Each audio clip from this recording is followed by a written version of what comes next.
guys, welcome back to Food Prep Guide. It is May 6th today when I am filming this, and I figured that is a perfect time to produce the first garden tour of the season. I would like to produce a garden tour each month, early in the month, so that you can kind of see the progression of the growth. We did this last year and really enjoyed it. Now it is May, so it is very early, so we're not going to see a ton of vegetation or at least big bushy growth yet, but everything that I have planted in this year's garden has already sprouted and come up. So we do have some early spring crops that are doing fantastic, some onions, some cabbage, some kale. We're going to take you through all of our garden this year. We have completely changed the layout, so it is totally different from last year. I'm really excited about it. Let's get going. If you would like help planning a productive garden, scroll down to the description box of this video and click this link for a free garden printable. We calculated quantities for a year's supply of the most common garden vegetables and organized them into a neat chart to help you plan. We'll send it straight to your inbox. If you're new here, we invite you to subscribe and hit that notification bell so you don't miss any of our upcoming tutorials on gardening and food preservation, food storage, and more. Okay, let's start right here at the garden gate, and let's give you just a really quick panoramic shot of the entire garden. Of course, this is the weed fabric area, then we have our trellis tunnel area, then we have some potato patch right over there, and then all of our wood chip beds, which are completely blocked your view with this huge thorn bush here, but we'll make it over there in just a minute. Okay, so let's start right here with the green stalk. The green beans that we planted have already sprouted up. They're looking beautiful. That took less than a week to get to that point. It's amazing. Or about a week, right at a week, because that was last Tuesday that I planted this. So the green stalk this year is going to be my children's snacking garden. If you missed that video, I will link that in the description box below, because we talked about 5 container-friendly varieties that are food crops and are really friendly for snacking. So we're going to be planting out our micro tomatoes in every other pocket. I planted the green beans every other pocket, and then I will fill in those pockets with the micro tomatoes here in a little bit. I've got the sprouting in my milk jugs. I'll try to remember to show you all that once we get over there. Okay, so this first row on this far right of my garden, I have corn because it's going to get very, very tall, and I didn't want it to shade out anything else. Now, this is not an ideal setup for corn growing because corn pollination is very heavily dependent on getting pollinated, with the corn that surrounds it. So you get higher corn cob rates or corn ear rates whenever your corn is planted in more of a square grid than long skinny rows. Now, of course, you see cornfields planted, it's hundreds and hundreds of acres, and those are in rows, but because it is hundreds and hundreds of acres, they don't have to worry at all about pollination rates, which we do in our backyard gardens. So this was a kind of like a last minute thing. I had actually decided not to grow corn in past years because I wasn't happy with the yields. I only got 1 to 2 ears per stalk, and I don't know if that's normal. If y'all have experience with growing corn, let me know if that's normal to only get 1 to 2 ears per stalk. But it just didn't seem worth it. But I had the extra space this year because of the layout, and I figured we don't eat a ton of corn, y'all, so I only need about 3 quarts, I think, of freeze-dried corn to get us through the year, because I basically just sprinkle it in soups and casseroles. It's usually how we eat our corn. Sometimes I'll put corn in our cornbread, but even just 3 quarts of freeze-dried corn, I think, is going to do it for our family. So I only needed this much, and it's kind of an experiment to see, with 3 rows, will we still get decent pollination rates? I'm not 100% sure, but we will see. Okay, the next row is our cabbage, and I'm going to go ahead, and it's going to be some stormy weather today. Really overcast skies, so I don't need this shade cloth, so I'm going to set you up and go ahead and take off the shade cloth and chat about it.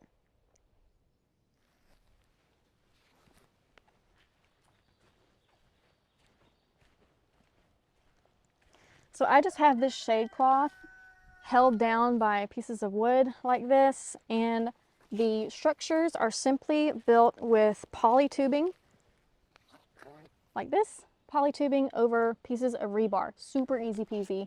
I can swap this out with frost cloth in the winter and extend my season that way. I just really love this infrastructure system for shade cloth and frost cloth.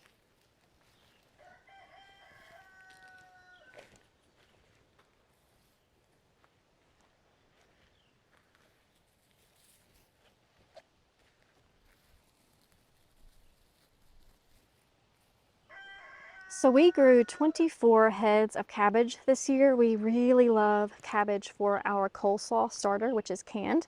Of course, it's not safe to can coleslaw because of the mayonnaise content, but you can a coleslaw starter in a pickle type brine and then just drain off the brine and mix it with mayonnaise and you're good to go. You got a side dish really quick and easy. We also like to shred the cabbage and freeze dry it or simply dehydrate it. I've done it in my Excalibur. I've done it in my Harvest Right freeze dryer. They both turn out fantastic and we use it in casseroles.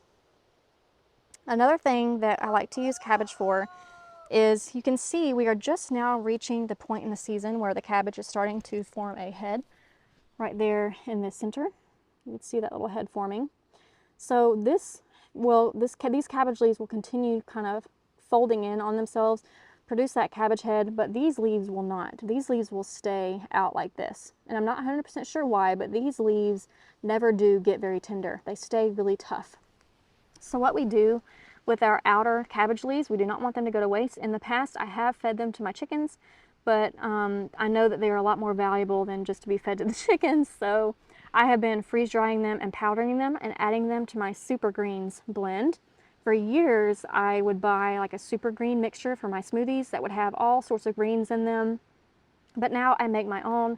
I just freeze dry a whole bunch of kale, spinach, beet greens, and cabbage leaves, and then I mix in a 7 mushroom freeze dried blend to get my functional mushrooms in there, and add that to my super greens powder, and that's what goes in our smoothies every morning. So there's the cabbage. Next we have our pepper row.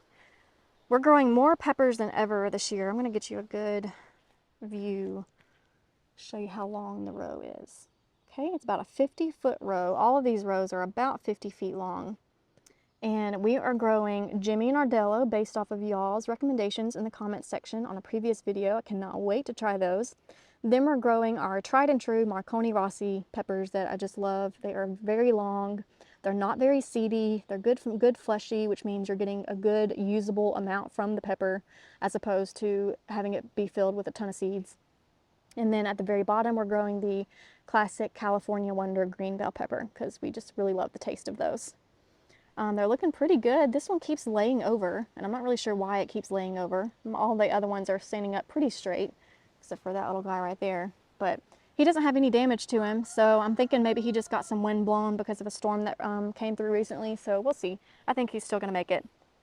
Okay, this year, I dedicated a whole 50-foot row to the herbs that I use specifically for my food preservation projects. Now, in years past, I only used herbs as companions in my vegetable beds. I never had a dedicated space only to my preservation herbs, but what I found was I wasn't harvesting enough to complete all of the preservation projects that I needed for a year's worth, like a year's supply worth. So I figured I'm going to dedicate a whole 50-foot row to them this year and see if that solves my issue. So we have a ton of parsley. I use parsley, we freeze dry it or dehydrate it, and I use parsley in all sorts of things.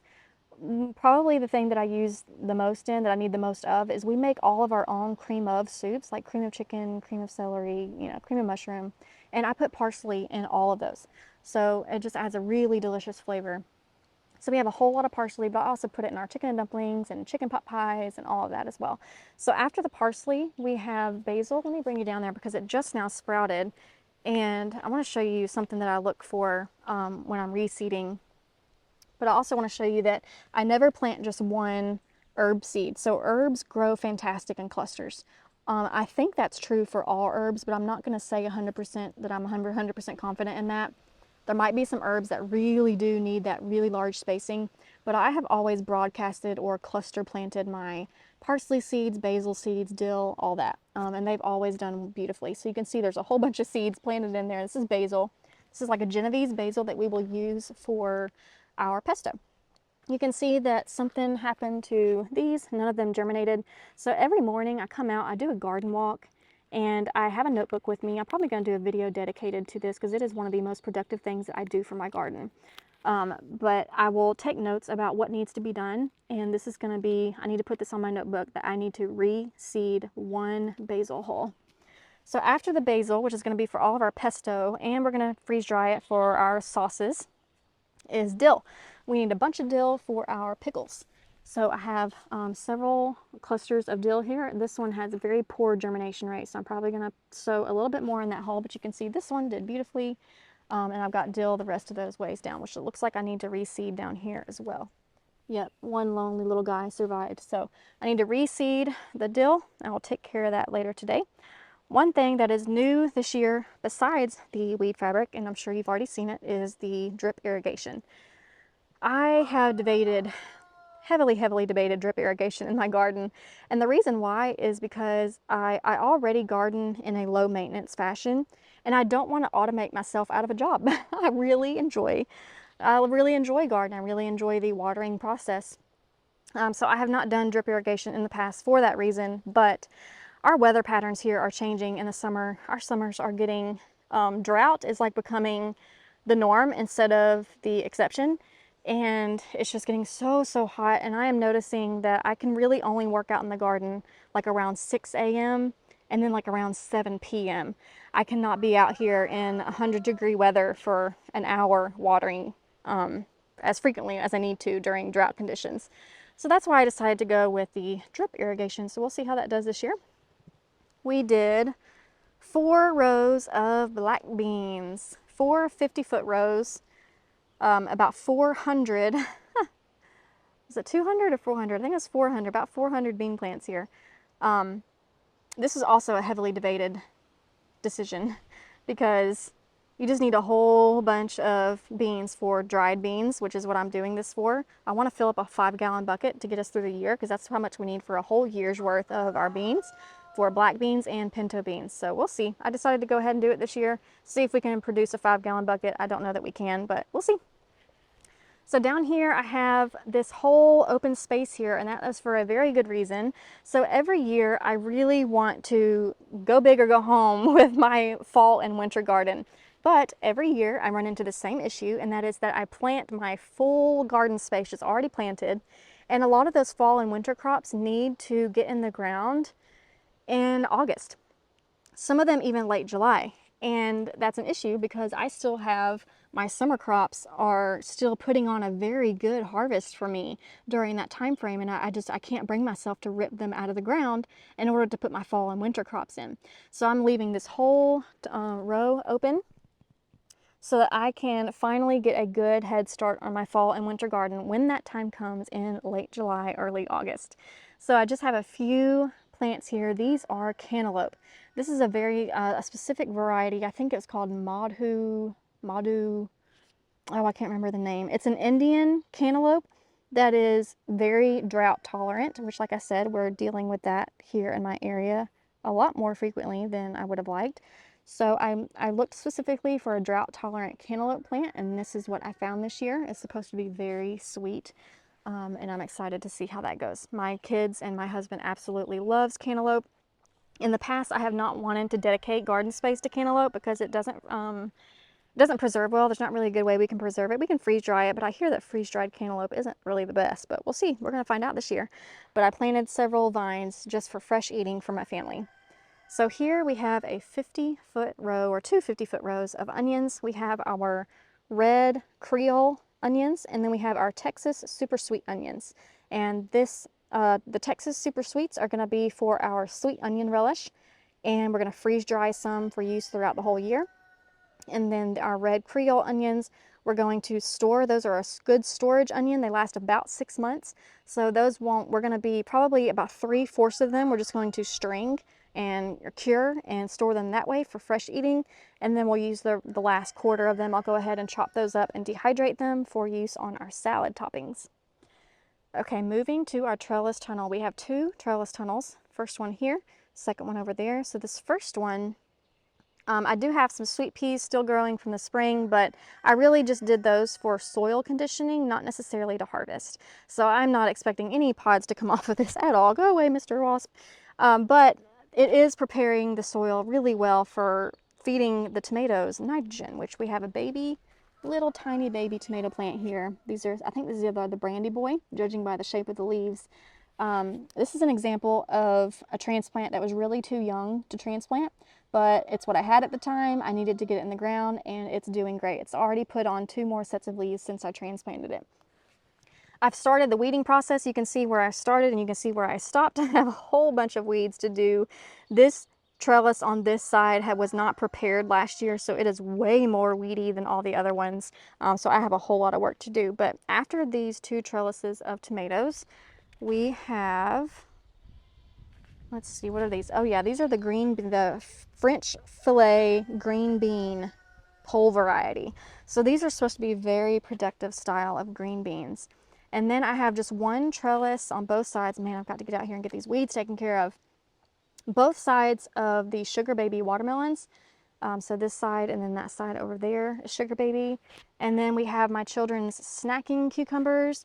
I only had 2 plants come up. You can see I did some weeding over here and it looks a lot better than over there. But I only had 2 come up, and it's because of what you see right there.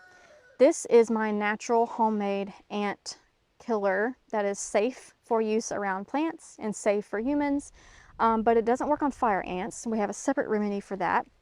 But these were just some black ants that I was dealing with on this trellis, and they were eating these, messing with the seedlings as soon as they would pop up out of the ground, and some of them wouldn't pop up, at all because of them. So I put out one of these traps. We have a whole video dedicated to this trap, which I will link to it in the description box below. But look at all of those ants inside there. All those black specks, those are all ants on the inside, and they're all dead. Let me try to get you a good view from this direction. See if you see that mixture? That's what kills them. That's what attracts them and what kills them. Got some ants growing around my fingers right now, so it still has some work to do. I need to come out here and refresh. Get off, ants. I need to come out here and refresh the bait and killer inside this Gatorade jug to get rid of the rest of them, but it is already working fantastic, and it's just a whole lot of them, and I need to refresh the amount. But I will link to that description, or excuse me, I will link in the description the video to this homemade ant trap that works really good for the black ants, not the fire ants. Okay, next we have our trellis of pickling cucumbers. So I did my children's snacking cucumbers on the first trellis so that they don't have to walk all the way down to get to their snacking cucumbers. So I've got my pickling cucumbers here, and then these last 2 trellises here is my zucchini rampicante. I'll give you a good close-up picture of that in just a minute. I need to go underneath the trellis to show you the raised beds, and we had a little bit of hail the other day. Look at this little onion plant got kind of beat down, so did that one. But they're gonna make it just fine. They didn't get so beaten that they're gonna die. They just got beat down with a little bit of hail. There's those 2 as well, but they'll bounce back, no problem. Okay, so I'm gonna go underneath the oh yeah, look at the flower bed. I almost forgot. So this is totally new to me this year. That's probably why I forgot it. But we planted flowers wall to wall on the garden this year, and I'm so excited. They're already coming up really beautifully. Some of these were transplanted from the seeds that I sowed in my winter milk jugs, and some of them we direct sowed. So this is an instance of zinnias that we direct sowed. And then this, I'm not 100% sure what it is. I think it might be borage. That's something we sowed in the milk jug, but I can't remember. I did borage, cosmos, and poppies in the milk jugs, and I'm not 100% sure which is which because I've never been a flower gardener. I don't know what the leaves look like. So we'll see when they start producing flowers. We'll figure out what they are. I'm excited. I've got a really big flower bed this year. Okay, so here is our first raised bed underneath the trellis tunnels here, and you can see I've got shade cloth on it already, and that is because this is going to be our year-round salad greens. In the winter, we will swap the shade cloth out for frost cloth, and it is already, we're having 80-degree days just as a normal temperature, and this shade cloth has been doing fantastic. Normally at 80 degrees, my lettuce would be bolting, which is the issue that I have ran into in the past, but they are doing great. I'm succession sowing, so I only have these 2 rows here, and then you can see I've got little baby sprouts all through right here because I'm coming in every 2 to 3 weeks and sowing a new row. Now this is going to be my big like head type lettuce, and then down at this end of the row I'll show you my cut and come again lettuce. But right over here I have more baby tomatoes, very baby tomatoes. And then I have more of those green beans. Like I said, everything that was on this trellis we just talked about, it hoops over and it's on this trellis too. So green beans, my children's sugar baby watermelons, and then my children's snacking cucumbers, my pickling cucumbers and my zucchini rambicante. But back to this salad bed, I'm just going to give you a little peek down underneath the shade cloth here to my cut and come again lettuce. You can see it's looking good. Rocky Top blend, my favorite.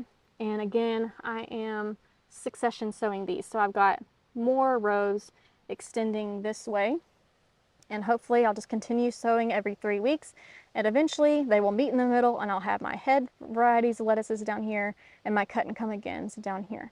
And then of course we have our kale, which I plant every year because they grow beautifully and they really help to bulk up the salads. I need to do something with this excess drip tape, and I haven't irrigated this tunnel yet at all. So that's what that's going to be going into soon, probably this weekend. So this is going to be our carrot bed. And I didn't want to, carrots don't need to go into the ground until late July, early August for a fall planting here in my area, zone 7B, 8A. So I wanted to plant something that wouldn't compete with the nutrients that carrots need. Now carrots, of course, all plants need a balance of NPK, but carrots need more phosphorus because that's what phosphorus is good for your roots, and carrot is a root crop, so that's what they need the most of. So I planted something here that mostly needs nitrogen, and I did collard greens and mustard greens. They're typically a cool season crop. I'm going to extend my shade cloth the entire length of this raised bed. Hopefully that will be up next time we do a garden tour in June. But I'm going to see if I can get the collard greens and the mustard greens to grow. It's just an experiment because, like I said, I really want this bed to stay open for carrots, but it really kills me to have this much growing space and nothing growing in it all the way until August. So I went ahead and threw these in, and we'll see what happens. The mustard greens have come up beautifully. That's what you see down here. The collard greens, this one is collard green, and this one is a collard green. I planted the others, and they just did not come up. So we'll see. We'll see. I'm going to try and use those in our salads and see if we can't get this entire tunnel to give us salad greens all year round. Okay, let's walk over to the other trellis tunnel, which is all tomatoes. So you notice with that trellis tunnel, I had a whole bunch of stuff planted, a whole bunch of pole crops, but this whole trellis is nothing but tomatoes, the whole thing. So I planted several varieties. We have our Cherokee purples that we plant every year because I don't know, y'all, the taste is just amazing. I need to get that cluster. I've got an anthill forming underneath this mat right here, and I didn't want to disturb those ants when I was having to transplant those. I really needed to get them in the ground. But I need to come up and get these weeds taken care of and use the spinoside drench on those ants because they are fire ants. So I need to get that done before I can come out and get rid of those weeds right there. But anyway, so we have our Cherokee purples and we have our Brandy Boy. Are those Brandy Boys? No, those are not Brandy Boys. I think those are the big beefies. The Brandy Boys are down here. Yep, there's the Brandy Boy. Brandy Boy, and then I've got Brandy Boys all the way down there, and then these down there are San Marzano canning tomatoes, and whatever's on this side, it's mirrored on that side. So all of my San Marzano tomatoes over there, and then again the Brandy Boys, and then the big beefies, and then I have a couple of Sun Gold cherry tomatoes. I have actually already had to pick off fruits on here. I didn't come out here for 3 days and I had flowers. You see these buds? You see these flowers forming? Well, I had been out here for 3 days and I already had the flowers bloom and already started producing actual little tomatoes. And I know it kills me, and it kills me to say it, that I pinched them off, but I really want these tomatoes to focus on developing roots and not fruits at this time, because that plant has only been on the ground for 3 weeks. So it is what it is. It hurts to pinch them off, but I did. Okay, so in this bed, this is new this year. This is going to be our tea garden, our medicinal tea garden, and just fun, flavorful teas. The problem is I can't remember everything I planted here. I know I did chamomile. I did this lime basil up here. That's what these are, lime basil. It's a basil variety, but it tastes very much like a lime, very citrusy. I planted echinacea for sure, chamomile for sure. I think calendula, yes, calendula for sure, but a lot of this stuff just hasn't come up yet, so I don't really remember it. Once the leaves come up, I hopefully will be able to identify it better. Okay, last but not least, in these in-ground beds are, or actually I guess this is a raised bed, but the garlic. You've seen this in the past videos that we've done on garlic before, and it's not looking too great, but that's because we're close to harvest time. The garlic is so much ahead of schedule this year. I'm not sure what to think about it, but we'll see. They will probably be putting out some scapes in about 2 weeks, and then we will harvest about a week after that. So that is getting really close to harvest time. Okay, I'm going to bring you over now into the area of our garden that is not in weed fabric. We have a perennial herb bed that's doing okay. I wish it was doing better, but it is what it is. I might need to come out and reseed some things, but this is our perennial herb bed. You can see cinder block bed once again. I've got my garlic chives, my bunching onions. This parsley is bolting. I'm allowing that to go to seed so that I can get some seeds this year so I don't have to buy parsley next year. And then I have some, oh, that lovage is looking so much better. I'm so glad. Okay, so these little twigs right here, this is lovage, which is going to be my celery alternative. It tastes very much like celery. And I really struggle to grow celery here. So I'm switching to growing lovage, and I will freeze dry that and dehydrate that and use that instead of celery. And yesterday it was all yellow and laying over, and I fed it some fish fertilizer, and look how green and perky they are now. I'm so thankful for that. Over here we have some yarrow planted in that row right there. Over here we have clusters of like oregano and thyme and sage, which I'm not really sure what all is going to survive from that. We had a hailstorm a couple days ago, and they had only been transplanted like a few days before. I should have looked at the weather a little bit better, but I didn't. But anyway, hopefully those will grow, and if they don't, then I'm going to come over in this area and sow some more oregano, sage, and thyme. Those are all perennial plants, which means you plant them once and they will grow forever till they die. I mean, they keep coming back year after year. The green bunching onions, I let them bolt every year and just let them stay because those seeds will drop onto the ground and they will produce more. But the main reason why I like it is because that's the first thing that our bumblebees tend to feed off of each year.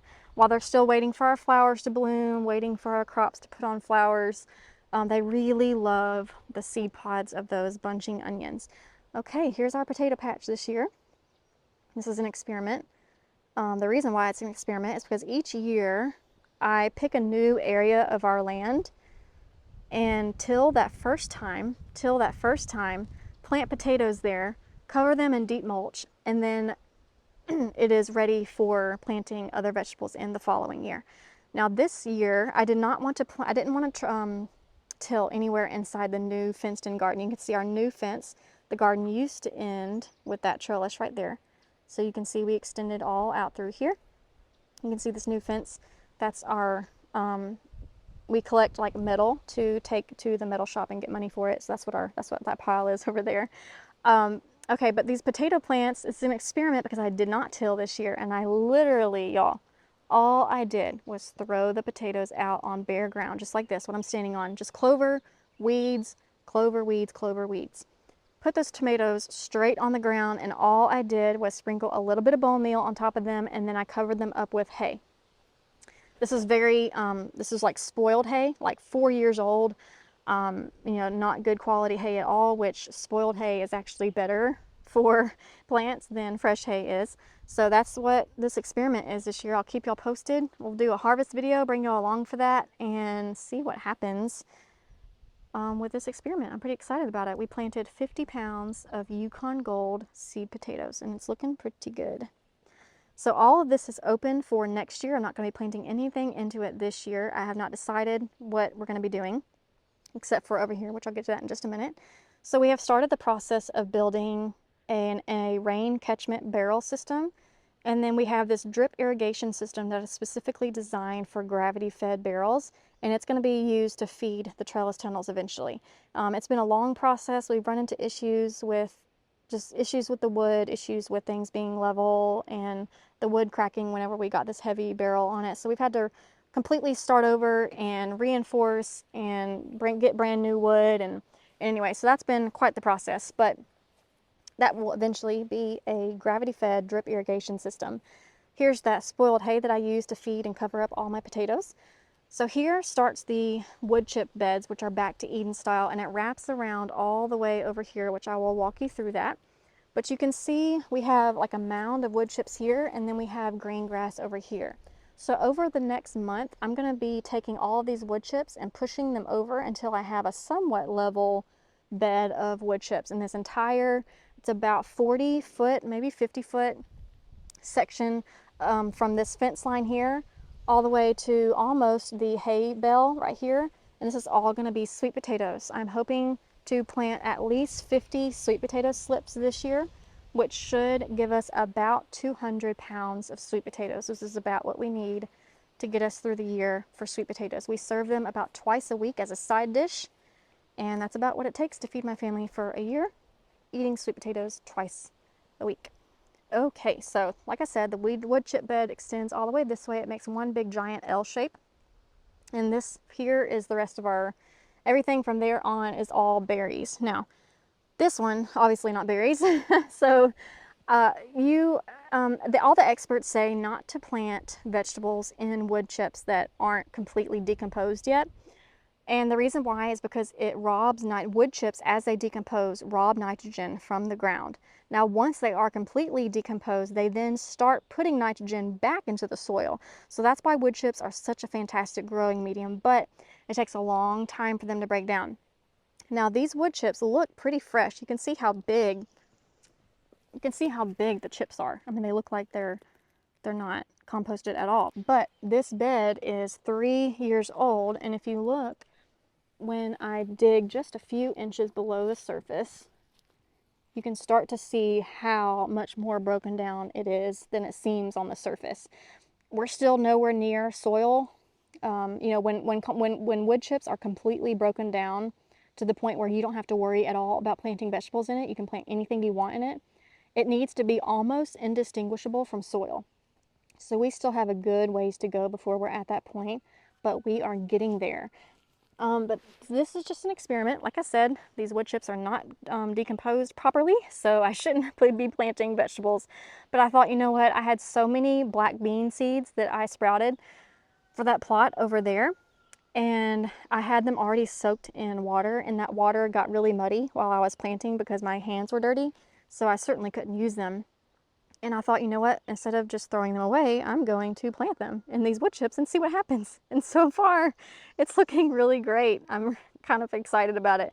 Now, it could be that these shoot up initially and then they don't have enough nutrients to support their growth long term. That might be what's happening here, but we will see. I did the same thing with an extra 2 tomato seedlings that I had. I had a couple of extra Cherokee tomatoes. You can see very tiny, really not even at the stage that they should be transplanted yet, but like I said, instead of throwing them away, instead of putting them in the compost bin, I planted them, and we're just going to see. I think it'll be a fun experiment. So at this point starts our blueberry patch. We have 9 blueberry bushes, and they are putting on blueberries already. As you can see, I purchased 2-year-old blueberry bushes. So these are 2 years old, and I'm not expecting, we're not going to be getting a decent harvest out of these at all this year. This is just, the first 2 years are going to be mostly just a little bit of fresh eating. But I just love the color of these blueberry leaves. That's like my favorite color. Almost has a blue tinge to them. Oh, I love it. But we have 9 blueberry bushes, 3 different varieties. We have Tiff Blue. Let's see, what was the other ones? Oh man, I don't remember. I'll have to look. I'll have to see what varieties we got. Wow, this one is loaded. Look at those. So many blueberries on that one. So after we get through the blueberry patch, we come to the very end of the wood chip bed, which is our strawberry patch. We have 50 strawberry plants to start with in 3 rows. It has been hurting my heart, but I have been coming out here being a good girl and pinching off all the flowers. So we are not going to be getting any berries this year. I really want these strawberry plants to focus on putting deep roots down into these wood chips and getting really well established. We are going to be growing these strawberries the Back to Eden way, which is a lot different than the traditional way of gardening with strawberries. The reason why I've chosen that is because growing strawberries is one of the more labor intensive things, food crops that you can grow. They just, I don't know, they just take a lot of tending, and You have to like rotate your crops out every 2 years, I believe, maybe every 4 years. I can't remember if it's 2 or 4 years. But the Back to Eden way is basically survival of the fittest. And in the fall or very early winter, before your temperatures get really, really cold, you just come in here and kick the wood chips over the plants and basically stifle the plants with wood chips, only a couple of inches deep. And then in the spring, only the strong will survive and come back up. Those will then shoot out runners and they will provide the following year's crop of strawberries. So doing the Back to Eden method kind of eliminates the need to constantly be rotating your strawberries and replanting every other year. And I don't know, I think it's just going to be kind of an experiment, so we'll see. But that wraps up the garden tour. I'm on top of my mountain of wood chips here. I'm kind of elevated. It gives you a good view of the whole garden from the entrance all the way over to the potato patch over there. And then our sweet potato patch here eventually, and then all of our berries that I'm standing on at the moment. Okay, y'all, I'm excited for June's garden tour. I love these videos. I hope you do too. Stay tuned for more tips in the next garden tour video, and we'll see you next time. Bye.